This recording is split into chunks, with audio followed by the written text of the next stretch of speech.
नमस्कार सर्वांना, श्री स्वामी समर्थ. माझ्या यूट्यूब चॅनलमध्ये तुम्हा सर्वांचं खूप खूप स्वागत आहे. तर आज आपण बनवणार आहोत गाजरचा हलवा, तेही बिना साखरेचा. तर तुम्ही म्हणाल कसा बनवला बिना साखरेचा? चला तर मग तुम्ही रेसिपी शेवटपर्यंत नक्की बघा. त्यासाठी काय केलं, मी थोडंसं तूप ॲड केलं 1 चमचा त्या कढईमध्ये. त्यामध्ये आपल्याला ड्रायफ्रूट ॲड करायचे आहे, तुमच्या आवडीनुसार तुम्ही करू शकता. ते आपल्याला व्यवस्थित तळून घ्यायचे आहेत खरपूस होईपर्यंत आणि काढून घ्यायचे आपल्याला साईडला बाजूला. तर त्याच तुपामध्ये आपण जे खिसून घेतलेले गाजर आहेत, तर तुम्ही ते तुमच्या म्हणजे जेवढे पाहिजे तेवढे तुम्ही ते खिसून घ्यायचं आणि याच्यामध्ये ॲड करायचं, व्यवस्थित परतून घ्यायचं. एकदम गॅस आपल्याला कमीच ठेवायचा आहे. थोडं परतल्याच्यानंतर त्यामध्ये मी 1 ते 1.5 चमचा तूप ॲड केलेलं आहे. मी तूप इथे एकदमच घातलेलं नाही, जास्तीचं थोडं थोडं करून भाजलेलं आहे. तर अशा पद्धतीनं 5 ते 10 मिनटं म्हणजे 5 मिनटं भाजल्याच्या नंतर आपल्याला याच्यामध्ये दूध ॲड करायचं आहे.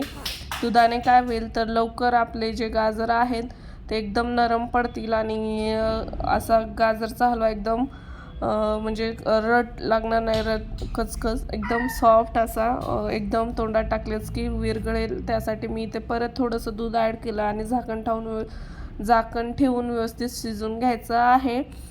तर अशा पद्धतीनं थोडंसं दूध आटल्याच्या नंतर अधूनमधून चेक करायचं आणि गॅस एकदम लो राहू द्यायचा. तर पाहू शकता थोडासा कलर तुम्हाला वाटत असेल व्हाईट कारण आपण याच्यामध्ये दूध ॲड केलेलं आहे.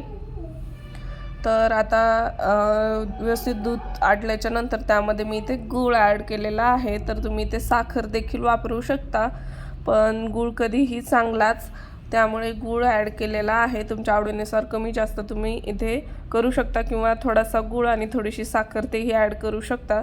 तर चवीमध्ये काहीही फरक जाणवत नाही. उलट आम्हाला घरी सगळ्यांना गुळाचाच हलवा आवडतो, त्यामुळे तुम्ही इथे ॲड करू शकता. नंतर विलायची ॲड करू शकता, जायफळ ॲड करू शकता. मी फक्त इथे विलायची ॲड केलेली आहे आणि पाहू शकता आताच किती सुरेख कलर दिसत आहे गाजराचा आपल्या ज्या हलव्याचा. आणि जे ड्रायफ्रूट आपण तळून घेतलेले होते ते देखील याच्यामध्ये ॲड करायचे. नंतर थोडीशी वाफ काढून घ्यायची.